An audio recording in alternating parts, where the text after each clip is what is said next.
There we go. Now that is how you rebound after a horrendous 3-game set there against the Oakland A's. How's it going, Mets fans, whoever you're a fan of? It's your guy Wardy, and we're back at it with our latest New York Metropolitan postgame segment presented by America's #1 sportsbook at BetUS. Make sure to check them out by clicking that link down below in the description. That way you too get a 125% bonus on your first 3 deposits up to $2,000. And folks, we got a victory to break down. Thankfully, after the Mets again have floundered over their past 10 games, dropping 6 of their past 10. In doing so, they come out here and have themselves a massive 6-run 4th inning that would carry the way in this matchup. In tonight's show, we're going to break down, as always, everything that transpired inning by inning in this victorious matchup for the Mets here as they take down the Fish, as they won fishing alright by a final score of 7-3. I want to see your live reactions and my replay viewers in the comments down below. What is your initial reaction to this 7-3 Mets victory? We're going to break down the ball game inning by inning as we do every typical show here on WardyNYM,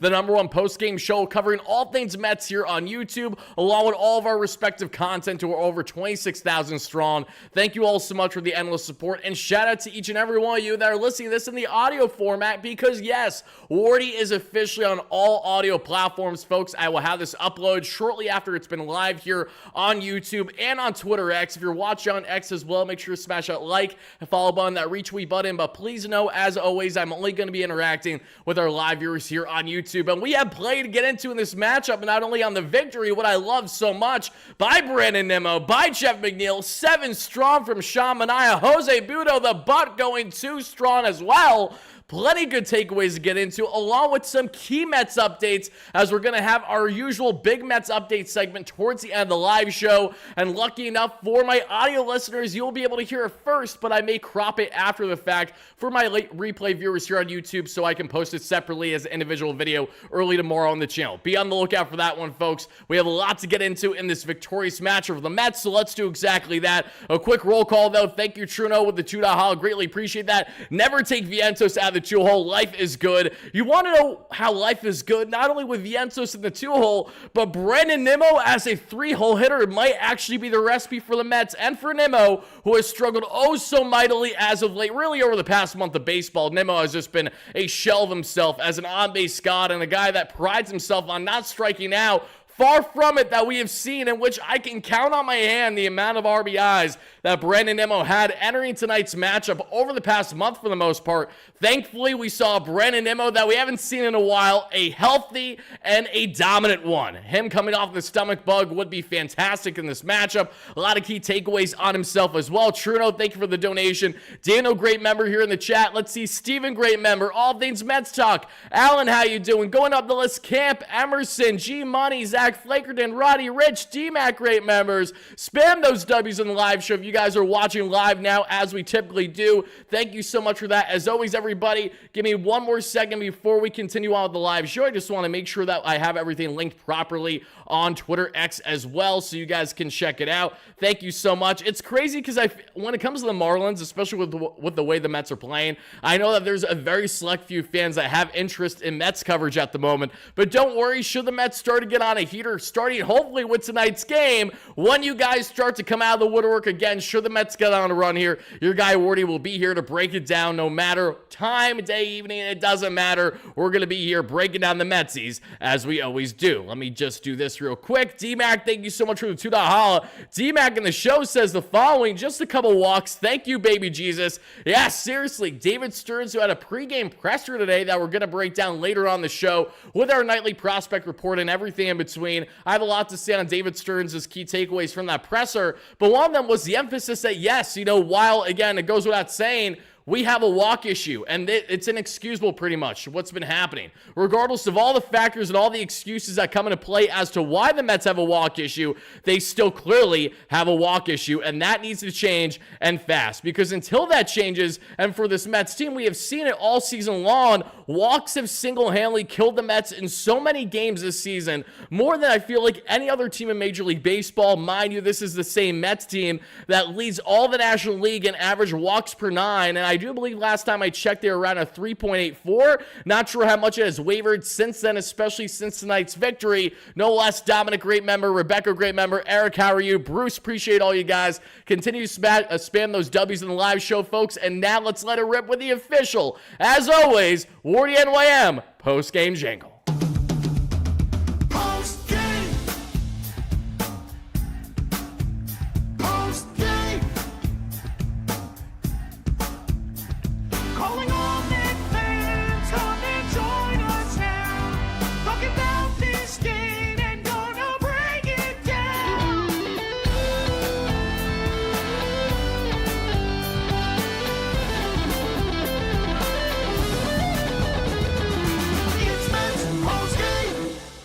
Shout out to my guys, Greg and Jordan, who created that amazing WardyNYM post-game jingle. No matter how much you love it or hate it, thank you so much. And to my audio listeners as well, if you're new here listening to the content, thank you so much. Again, we cover the Mets here for a living on YouTube and have been having so much fun in doing so. And now we're going to have all of our content here on audio platforms. So I apologize in advance, not in advance because it happened already, but my apologies if I bursted anyone's eardrums with my yelling, with my potential profanity later on in the show. We're ultimately what you just heard there in the jingle. We appreciate you guys. But again, folks, if you want to check me out on all audio platforms, Spotify, Google, Apple Music, you name it, go check me out. Search WardyNYM. Leave a 5-star review if you enjoyed. So that way, guys, you don't have to worry about potentially getting in an accident as you're doing your morning commute, because I know how much you want to be locked in watching that post-game show, right?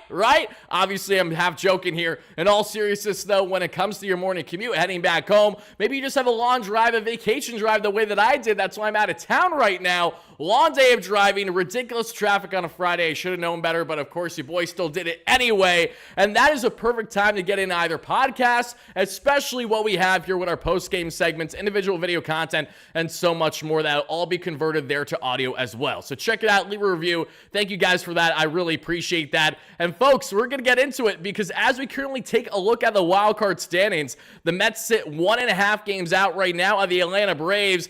The Braves just have one more win than the Mets as things currently stand. And let's actually double check right now just to do a live look on the wild card race. We saw the Arizona Diamondbacks rally, tied in the ninth, thanks to Corbin Carroll, who's back to being the Corbin Carroll who was dominant all last year in his rookie year of his season. Carroll, who tied the ball game with a 2-run shot in the ninth.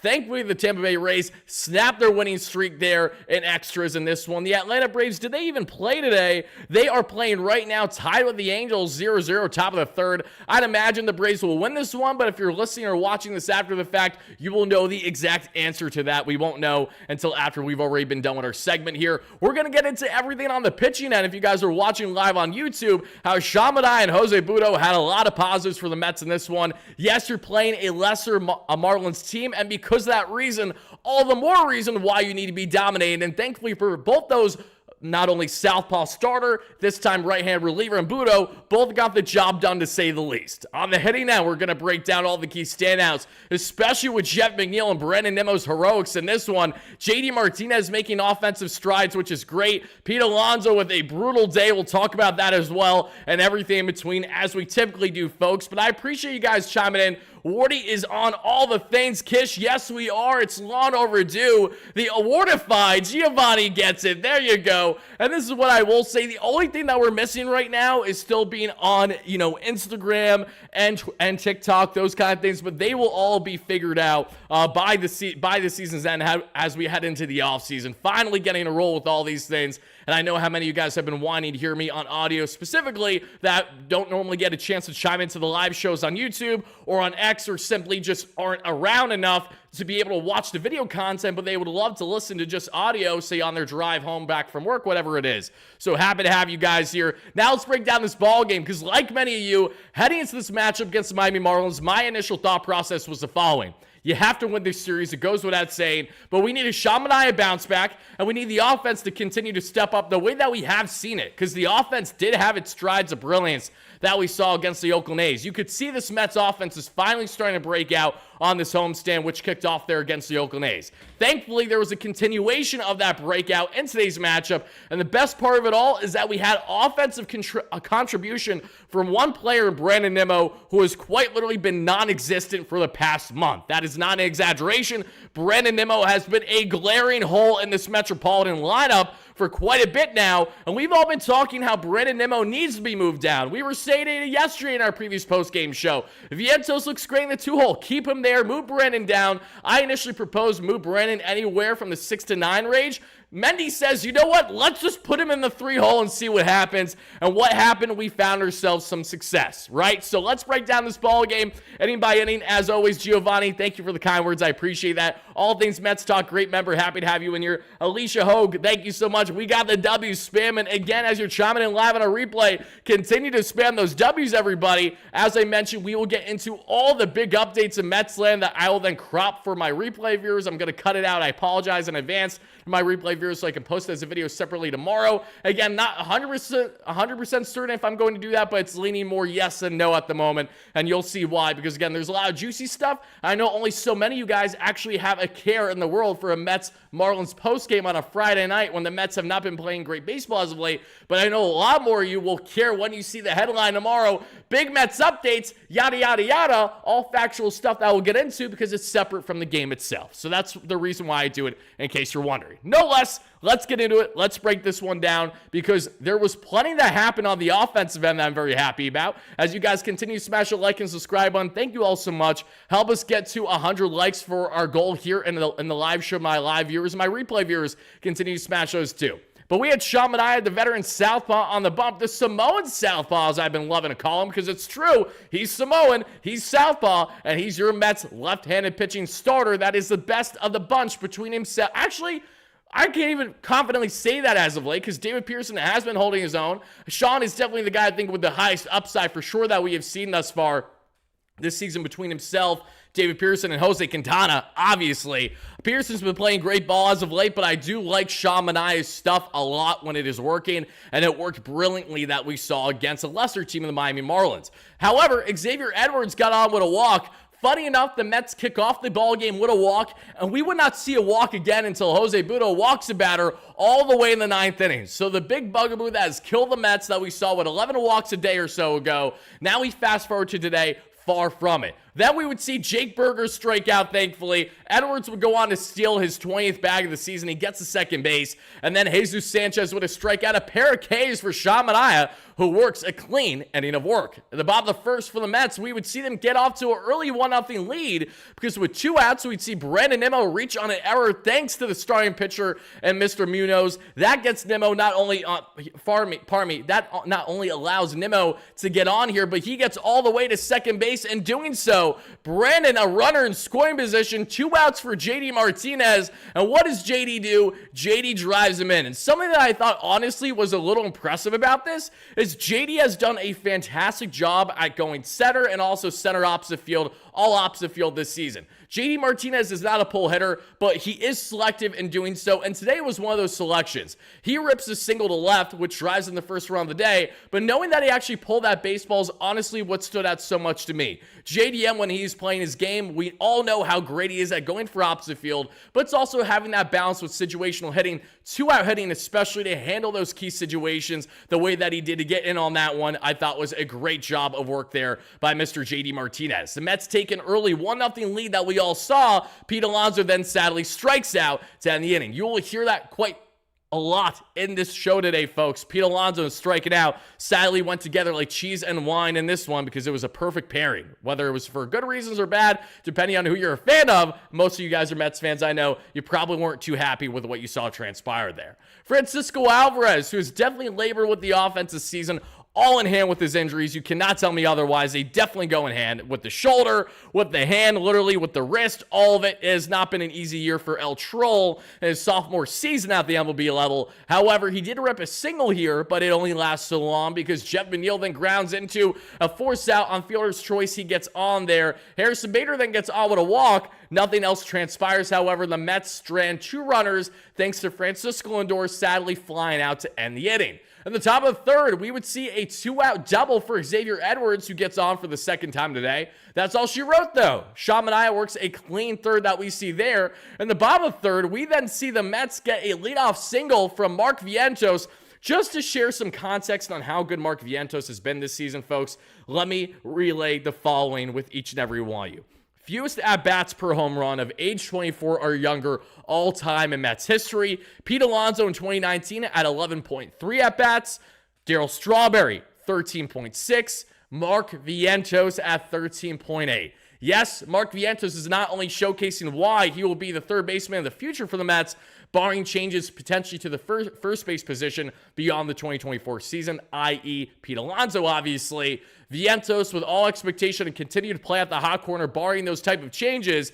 He has quite literally not only shown in the sample size of brilliance that he is that guy, but Mark Vientos is quite literally one of the best third basemen right now in Major League Baseball as an overall hitter. Defensively, we all know it's night and day from a lot of electric gloves that we see in the game. Even a guy that's still getting the job done down his first and likely only year in San Francisco, that being a Matt Chapman. But Vientos' bat has propelled him so well that he's now making Mets history right now, putting in the record books as the third fastest Met now in team history when looking at home runs per at bat with the age of 24 or younger. Seeing what Vientos is doing this season is not only encouraging, but damn exciting as to what the future is going to be with him beyond the 2024 season, because this is a lightning rod of a bat who I firmly believe is just getting started in his career. Not just because that's literally the case, but this is not a situation where I foresee Mark Vientos having a drastic nosedive over the next couple years, where this was the best that we saw from him. No, I would rightfully argue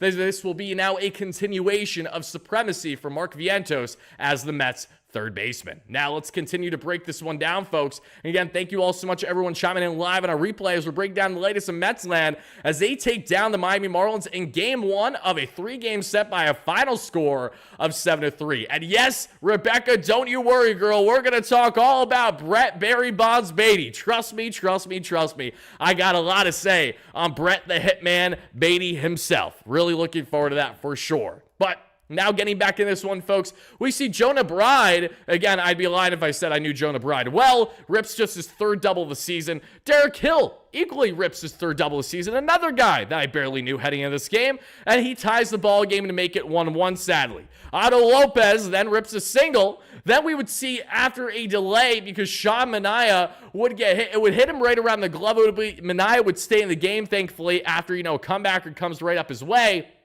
And then we see the challenge at first is somehow safe. This was a ridiculous call, one that I firmly believe was botched. Pete Alonso was freaking out, so let's explain what happened here. Emmanuel Rivera grounds into a forced out, but he is safe at home, which allows the runner at third base to score, and that sadly would be Derek Hill, which again would make it 2-1 Miami. This comes after, again, mere seconds ago when Sean Manaea, thankfully by inches, literally inches, missed a 2-run shot that he would have given up there that we saw to Derek Hill. It lands on the top of the wall for a double because it stays in instead. Then by inches, Sean Manaea is just missed with a comebacker there that we see from Emmanuel Rivera, or pardon me, it was out of Lopez. I'm getting them tongue-tied right now. Either way, Manaea, again, a game of inches in this one, trying to ground himself. And then we see it's called safe, that being Emmanuel Rivera bolting down the first baseline. Pete Alonso's doing the splits as he always does there at first base to try to get the tag in time.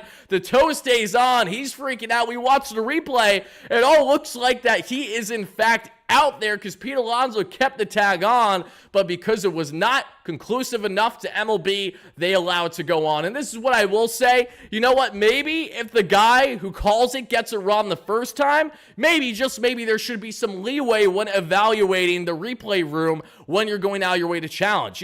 Since 2 seasons ago in 2022 with the Mets, with Harrison Freeland, who is their go-to guy to look at the film right away to see if the Mets should challenge a play, things have drastically changed. The Mets went from being a juggernaut on that front to being the best in challenging plays all season to now being mediocre at best right now because their challenges don't go their way, not for a lack of effort, not for not having the right intention, but because the MLB simply does not give a rat's ass about that challenge. They want them rushed still. They want the game to be fast. That's how everything needs to be. Fast, fast, fast, fast, fast. Because our attention spans get worse by the day. So now, we already have shortened baseball games by at average a half hour with the pitch clock, which again continues to get worse and worse and worse, it feels like, for pitchers at times with injuries among other things. Now you throw in, okay, we're going to rush your challenges pretty much every single time, and if it isn't clearly, conclusive as to if this is safe or out, we're just going to continue on with the call we initially had on the field, even if the call on the field itself,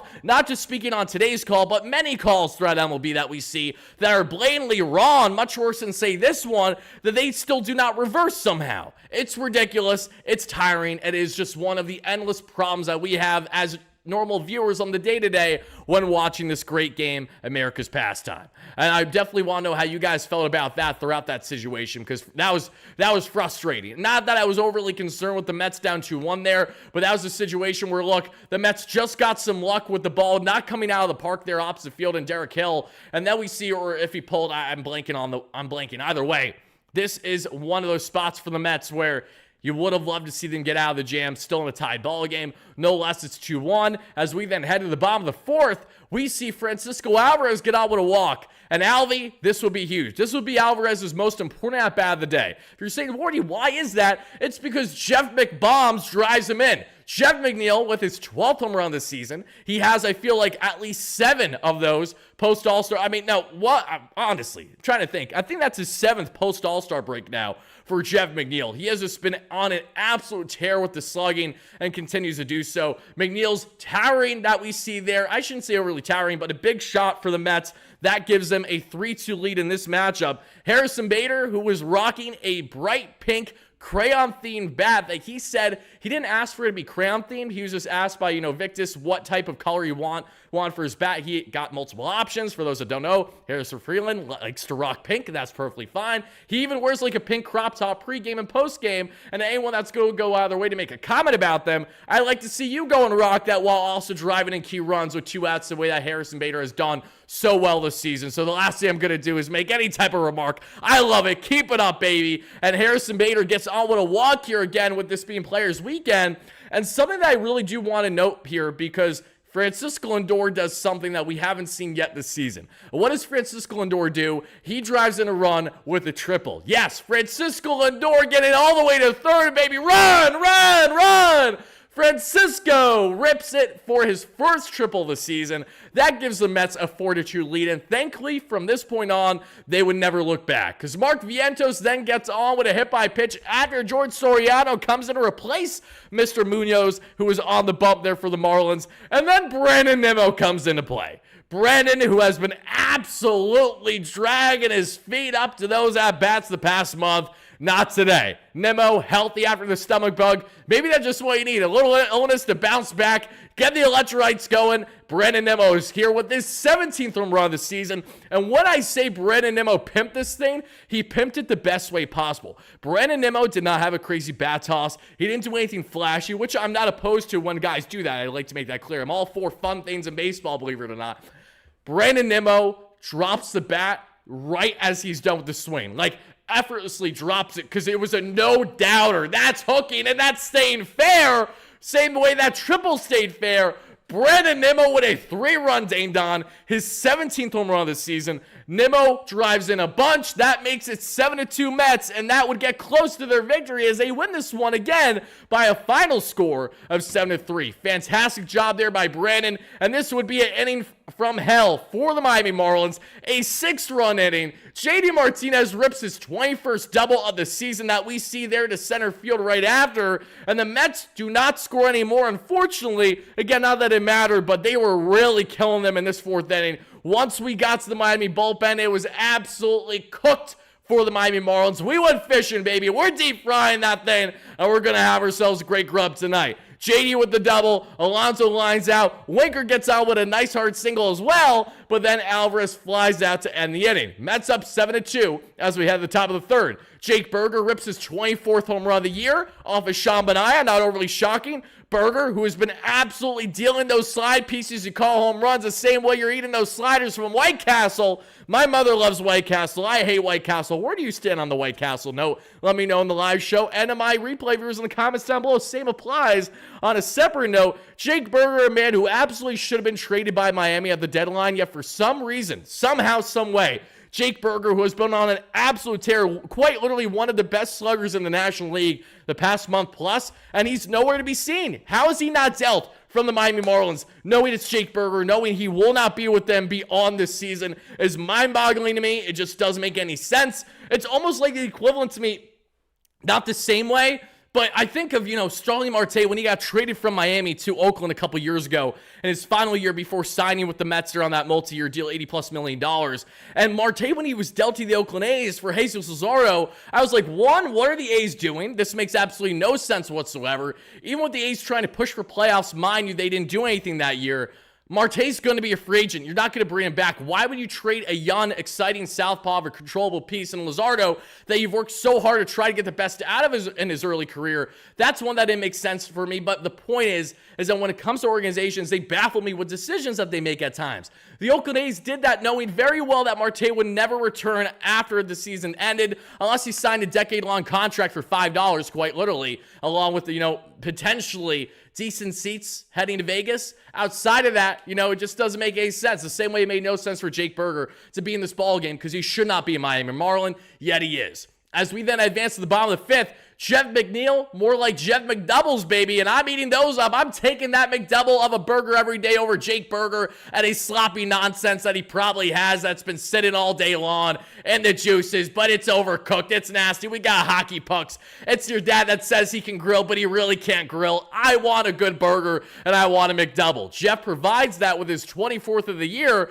The Mets, however, are not able to score more. We would see 2 outs later. Marky V gets on with a walk, and Brandon Nimmo grounds out to end the inning. Nothing happens between either team in the 6th inning. We see a Jesse Winker walk. That's it. Then we see Tyrone Taylor come in a pinch run for him.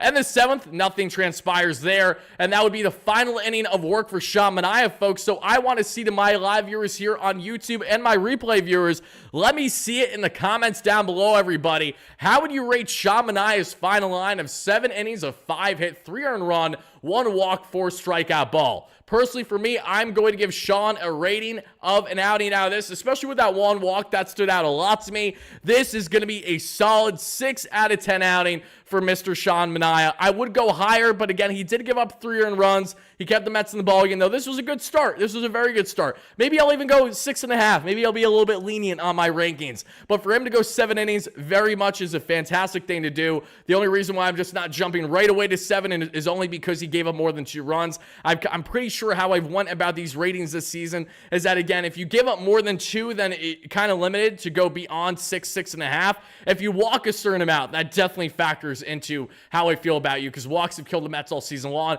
and how deep you go in the ball game. So maybe am I being a little too harsh on him? We'll go 6.5. I don't think I can go 7, but I will go 6.5 for you, Sean, the Samoan southpaw, who in 3 of his past 4 starts has been brilliant, going 7 innings. We're going to disregard his last start where, he couldn't go beyond like 3 innings or so for the first time in the season. We're not going to talk about that one. We're going to disregard it, and we're just going to focus up on Sean Manaea and the other 3, right? Obviously, I'm half joking. Every start is important, but it's nice to see Sean being pretty consistent for the most part outside of his previous outing.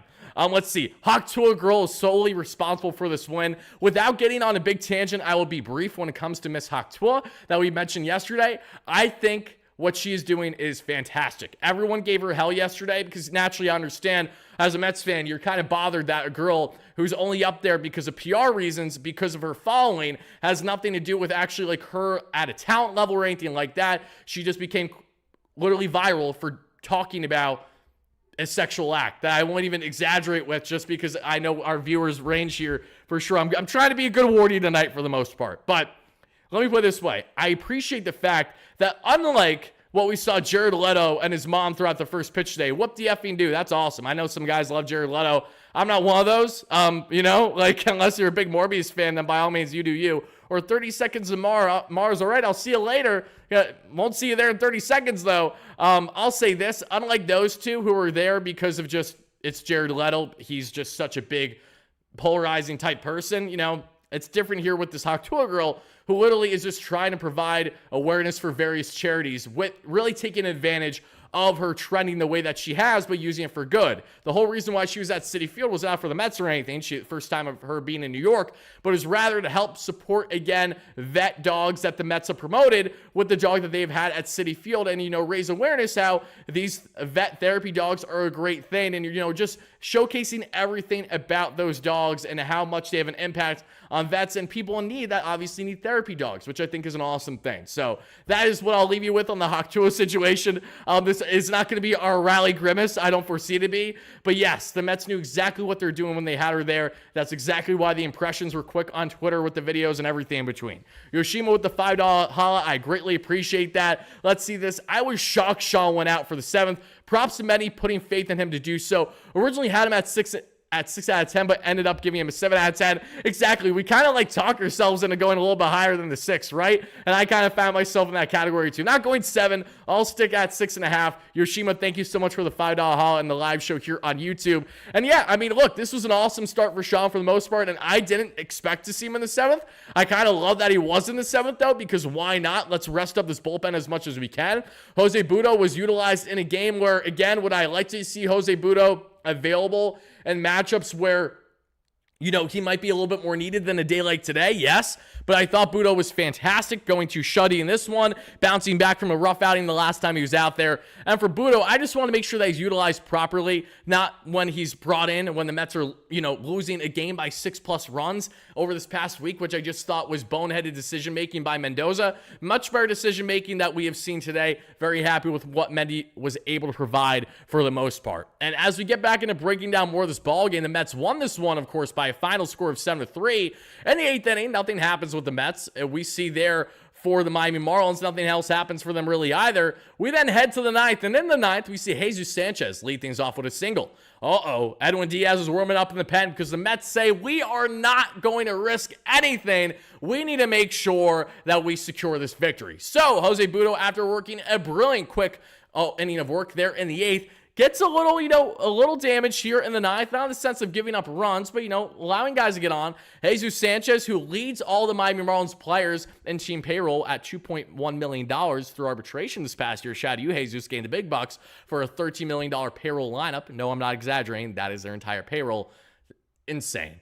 Otto Lopez with a walk after the double play that we saw, thankfully, from Derek Hill. Huge double play. Then we see Kyle Stowers come in. And I love you, Gary. Love you to death, Gary Cohen. He did say on the broadcast that Stowers was brought in recently off of waivers. That is not the case. Kyle Stowers was one of the key pieces that we saw traded for Mr. Trevor Rogers from the Baltimore Orioles to the Miami Marlins. That transaction between the two, Stowers was one of the key pieces, and he struck out swinging for the final at-bat of the day. And Jose Butto shutting the door, not even needing to use Edwin. That is what we love to see, and that is what we call a New York Metropolitan victory here, folks. So now, as we continue to break down the ball game, there's some keynotes that I would love to get into, not only on the offensive end, a little bit more too on Sean Manaea, just what was working best for him. We'll look through Baseball Savant tonight. Not doing a pitcher report with my man Isaac tonight, as he has a busy schedule. So have I, and I appreciate his support always here on the channel as a great nightly contributor. We're going to break down some numbers here in a little bit, folks. But before we do, let's just hear a quick word from our amazing sponsor that you guys know very well at America's #1 sportsbook, BetUS. BetUS, America's favorite sportsbook and casino. Live betting and racebook. We're celebrating 30 years with a historic offer. A 125% sign-up bonus on your first 3 deposits. Plus 10% gambler's insurance. Get started today. BetUS, where the game begins. Appreciate you guys by clicking that link down below in the description. That way you too get a 125% bonus on your first 3 deposits up to $2,000 for all your sports betting needs. And heading into today's slate of games, I had told you that my 2-pick parlay, sadly, I do believe is not going to hit again, and is only because of the Padres. The Padres, who I had over the Rockies, that was a mistake, and I should have known better, because even though the Padres have been rolling this season, they have not been rolling playing the Rockies and at Coors. They are 4-6 against them at Coors, especially this season, I believe. So not ideal here. The Rockies are up 7-3. The only upside is that A wild card team losing, sign me up. The only downside is that I had a 2-leg parlay and they were one of the legs. We see the Cardinals losing 7-6 to the Dodgers, but they're trying to rally back. The Dodgers had a 5-run 6 that we saw. And yes, as I mentioned earlier in the show, the Arizona Diamondbacks lost in extras after tying in the 9th, thanks to Corbin Carroll leading the way. And Carroll is back. I can't emphasize that enough. Look up the slugging numbers. He has been absolutely raking throughout this tear for the D-backs. Ray, how are you? Happy to have you in the show. As always, my friend, greatly appreciate that. Let's get into this one. Aiden, no, she's not. Yes, you're 100% right. She's literally nothing that people think that she is. She just got caught getting trending because of, guys, we're pigs, and it's stuff like that literally gets trending because of today's social media, which is a damn shame, and that is an understatement. But the Mets won this one big time. Let's talk a bit on the pitching end here, because I want to emphasize Sean Manaea and what works so damn good for the Simone Southpaw in this matchup, and it is as follows, everybody. When we take a look at Sean's arsenal tonight, it is the following. We see here the sinker, which he threw roughly 60% of the time. We all know Sean is a heavy sinker, high in the zone guy, one of the rare southpaws you'll see as a starter this season that throws his sinker up in the zone as much as he does, and has the success that he has. Sinker topped out 94, sat 91, was down a little on the field. All of his pitches were down basically by a mile per hour this season. Today, rather, except for the sweeper, but it didn't hurt his performance at all. Changeup, 15% of the arsenal, topped out 85, sat 84. Sweeper, 12% of the arsenal, topped out 83, sat 78. Four-seam, 12% of the arsenal, topped out 93, sat 91. Slider, just 3% of the arsenal, topped out 85, sat 84. And the cutter, which he threw a whopping one time, came in at 86.9, so rounded his set 87, but still nice. If you know, you know. So that's the latest there on Sean Manaea. Very solid outing for him. Again, didn't induce a lot of whiffs, only had a handful of strikeouts. I believe he had 4 or so.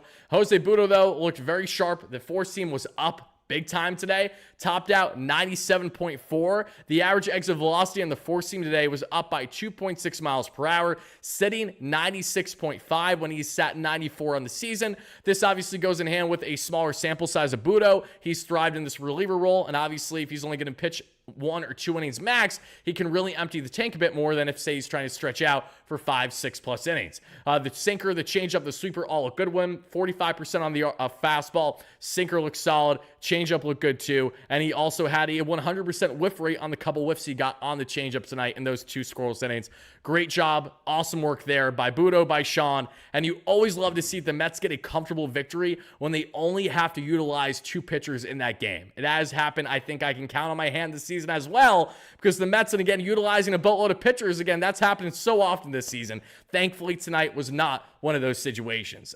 Let's get into the hitting end, because after the hitting, I have a little bit to say on tonight's broadcast, specifically Daniel Murphy. And on the hitting end here, let's take a look at this. Again, awesome stuff from this offense, headlined by Brandon Nimmo and Jeff McNeil, everybody. My question to each and every one of you on the offensive night tonight, folks, who is your player of the game? Obviously, goes without saying for me, I'm going with Brandon Nimmo. I know we haven't done the player of the game graphics much this season, truthfully, just because when I'm running as many slides and doing as many things I'm trying to do in one post-game segment, it can be really difficult to try to do, run 5, 6 things at once. So if we dial them back, that's what I do. That's why I haven't been as adamant about my player of the games this season as I have been in years prior. But to kind of emphasize player of the games more frequently, especially after victories, I would really like to emphasize here what we have in Mr. Brandon Nimmo, because that's got to be my star of the game. It's really hard to foresee him as not that. And I also don't know, by the way, folks, when we get back to my other slide, if my jingle is going to play or not. So apologies in advance if my jingle just plays without me even realizing for a couple seconds. But on the offensive end, again, Brandon Nimmo is easily my player of the game. Massive game, 2 for 5 with 2 runs scored, 3 RBIs, thanks to the 3 runs towering shot to right. Nimmo's at a 228 average and a 748 OPS this season.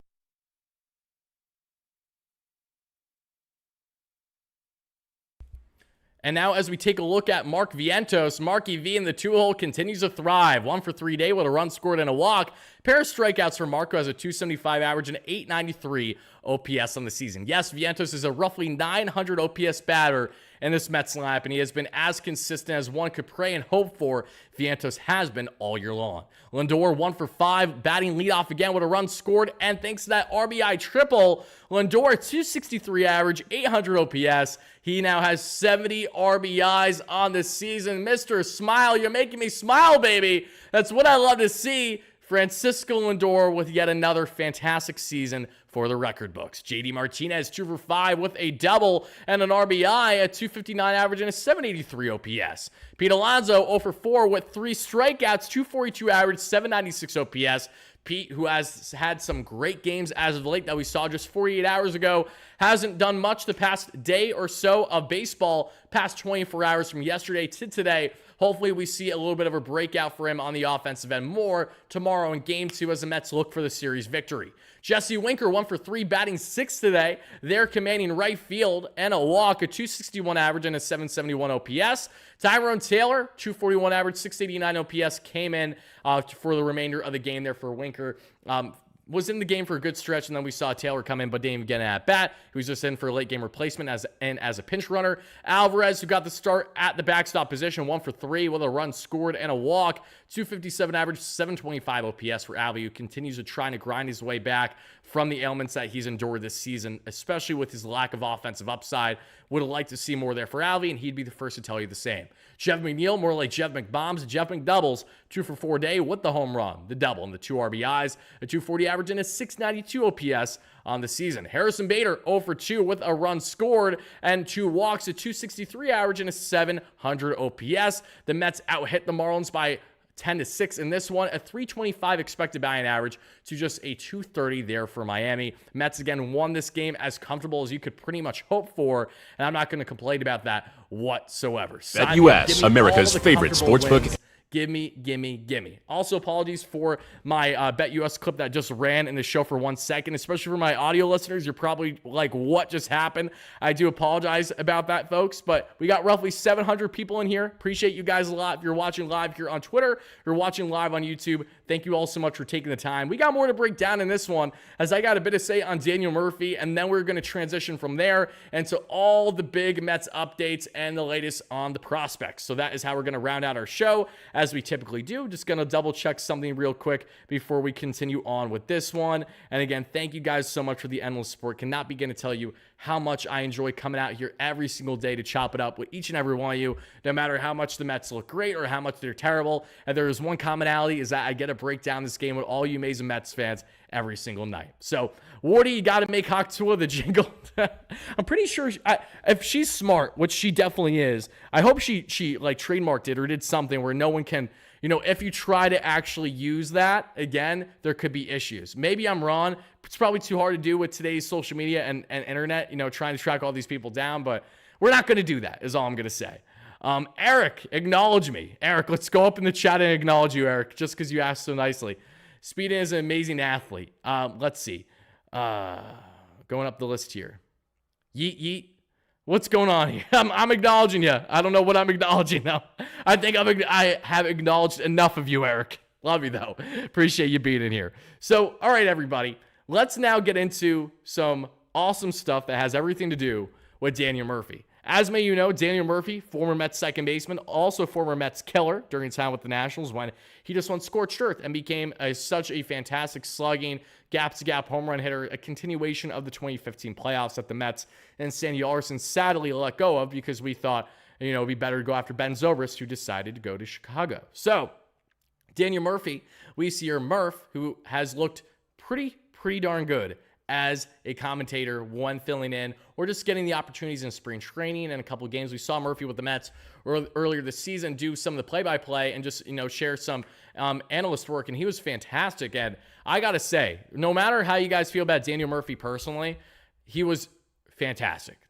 Literally how awesome it is to hear him is one thing, but as someone who had the privilege to interview Daniel Murphy on the WardyNYM YouTube channel a year and a half ago, right after he did his Old Timers Day game, was just, I was jaw-dropped. I was floored then by just how fantastic he is on getting into all the idiosyncrasies of being a hitter and his proper approach and how he views the, the matchup sequences that happen, the chess match between a batter and a pitcher. He was so brilliant on the show tonight that you even heard Keith himself say that this was my first time in the booth with you. To say it was great is an understatement. And, I'm not going to be doing this forever. So the fact that Keith is already basically throwing out there, yeah, I would gladly pass the baton to you, tells me all I need to know about Daniel Murphy having a future in the Mets booth with SNY. I mean, unless SNY doesn't want Murph, I just don't see how he isn't a perfect fit. Daniel Murphy, again, this is nothing personal against Steve Gelbs. He obviously does laps around Steve Gelbs. It's night and day. I personally feel I can do laps around Steve Gelbs doing play-by-play myself. And I don't joke when I say that. I firmly believe I could do a really good job if I was ever given an opportunity to do play-by-play over radio or anything like that. That's what I aspire to be growing up, which is what led us to doing this instead, which I'm not complaining about at all because I know how grueling play-by-play that schedule can be. The same way that's grueling enough doing what I do, not that strenuous at times, but just because of how much time it takes up and the commitment, the consistency. Daniel Murphy, a pleasant surprise that we have seen in the booth, a fantastic hitting savant, a great mind, and one that I hopefully will see plenty more of for sure in the booth because he has just been insane. So good. Such an enjoyable discussion when Murphy's in there breaking down the game. And Gary's asking him, why do you feel the way that you do? And Daniel, instead of just giving, a simple, a half-assed answer, he's breaking it down in depth, every single aspect of the game. And that is what I love. What's your home run call? There's various ones I could have. There's various ones I could have. But let me think of one for you real quick. Give me 1 second. Yoshima, thank you so much for the $5. Yoshima says, when Randazzo, Murph, and Jerry Blevins as the eventual successors of GKR is the only right answer. I tend to agree with you. Jerry does a great job. Shout to Jerry, as always. And same thing with Wayno. Wayno's fantastic. I miss Wayne a lot. I'm sure Wayne misses the Mets too, considering he went to Anaheim to cover the Angels, to see Shohei, to see Mike. Shohei's out of here. Mike Trout is sadly may never play a full season in his career again, healthy at least. It's tough. All right, guys, let's get in here.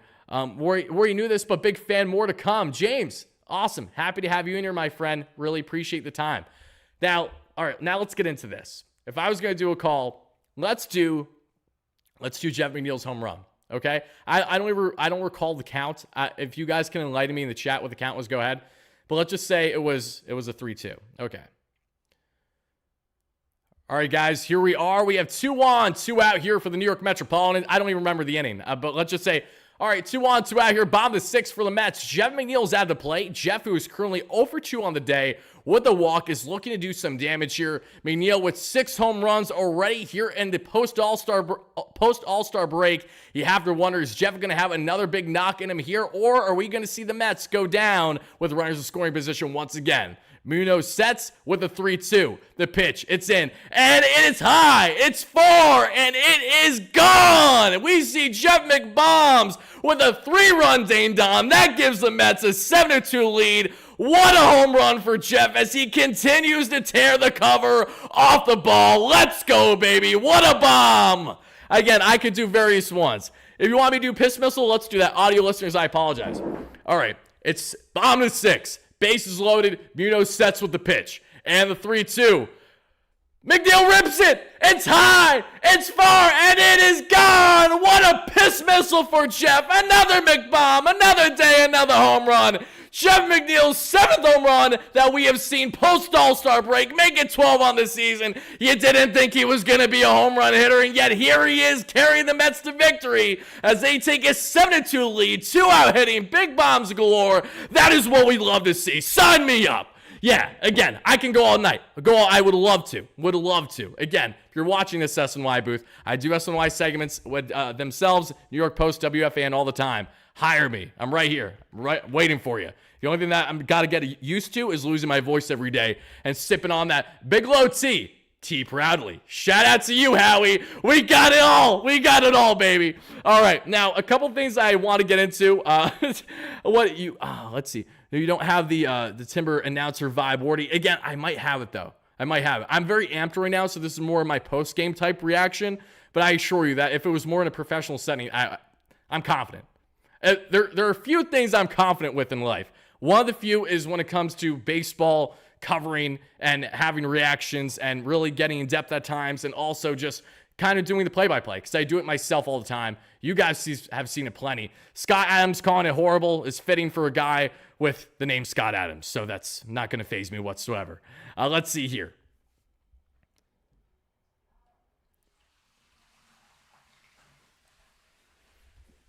What are we talking about with David Wright? Wright isn't going to be a coach for the Mets anytime soon. I don't know who said that.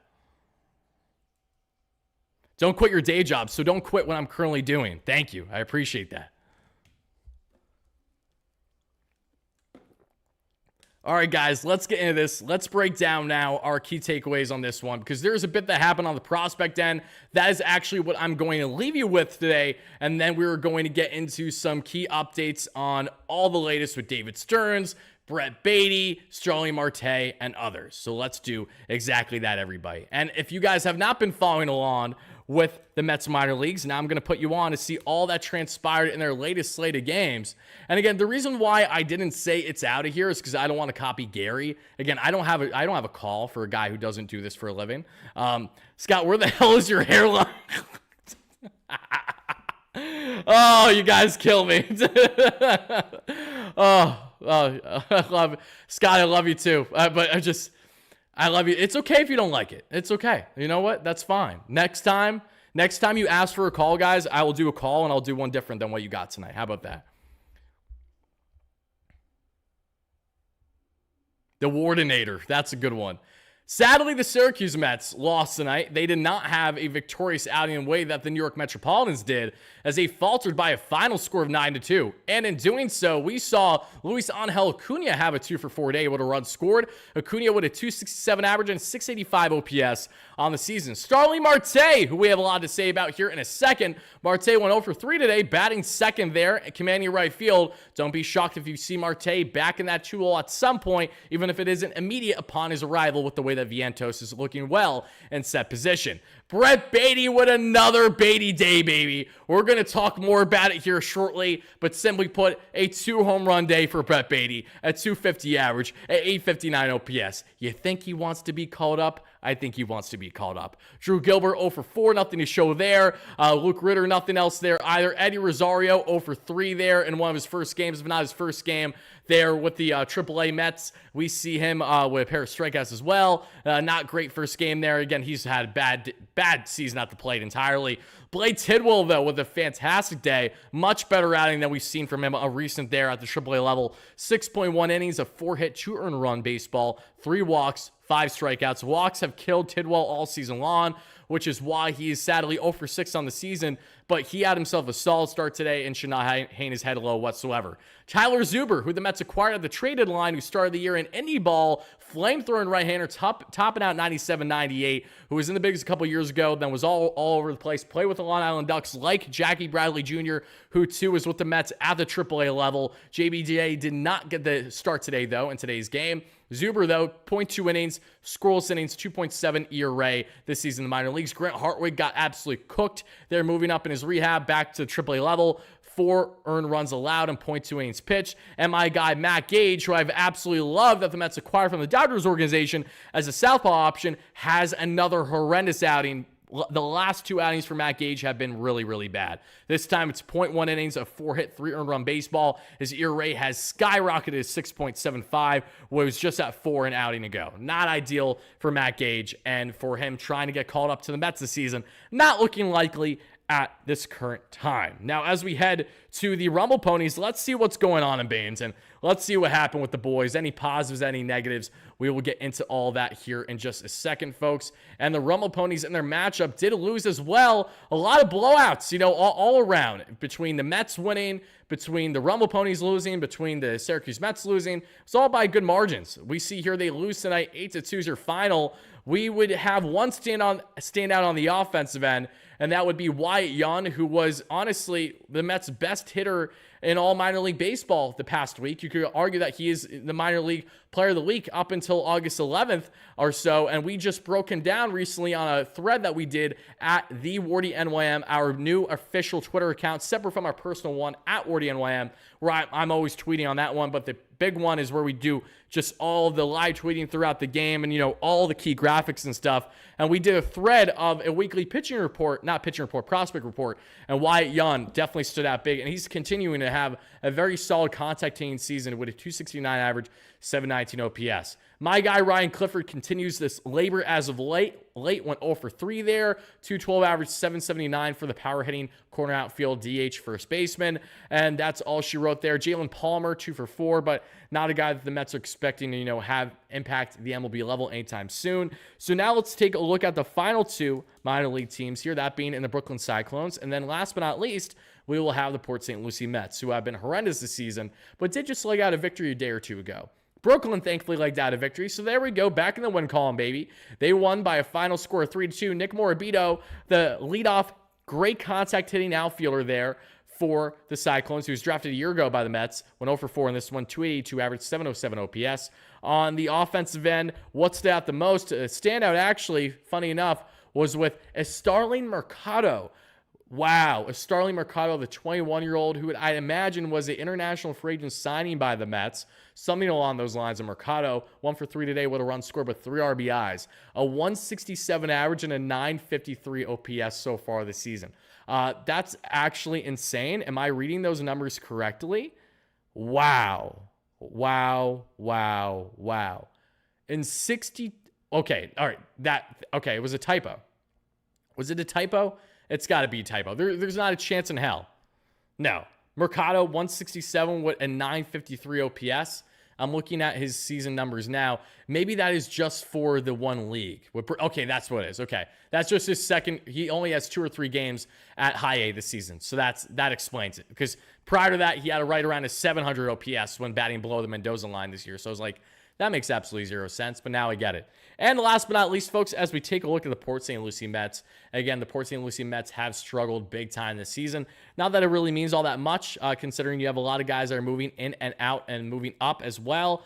But St. Lucie just not having the year that they would like to have. And let's see if Mr. Colin Houck, who is the Mets' top draft pick from last year, one of the final draft picks, if not the final draft pick in the first round, who came out of Braves country, is looking to hopefully have himself a good day. And sadly, I don't believe he had one, as they faltered 6-1 in their matchup. So if you weren't this Brooklyn Cyclones, you were not securing a victory in the Mets minor leagues.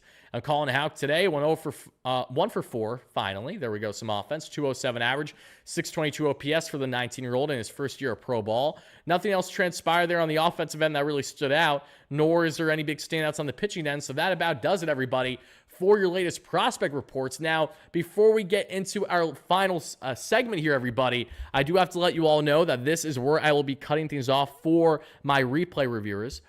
So that is what we're going to be getting into it. What are you guys talking about with who said who passed away? What are we talking about? I saw Rip DJ Stewart. DJ's fine. DJ's fine. He's just at the AAA level. Nothing happened to DJ.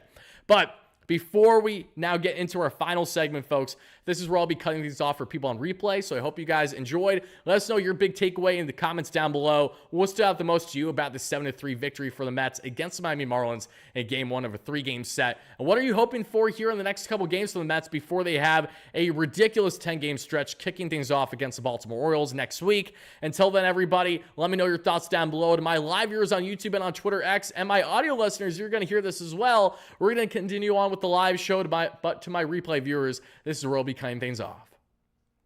And as always, shout out to BetUS, America's #1 sportsbook. Check them out today by clicking that link down below in the description if you haven't already, on your way in or out. And thank you so much in advance for doing so. That way you too get 125% bonus on your first 3 deposits up to $2,000.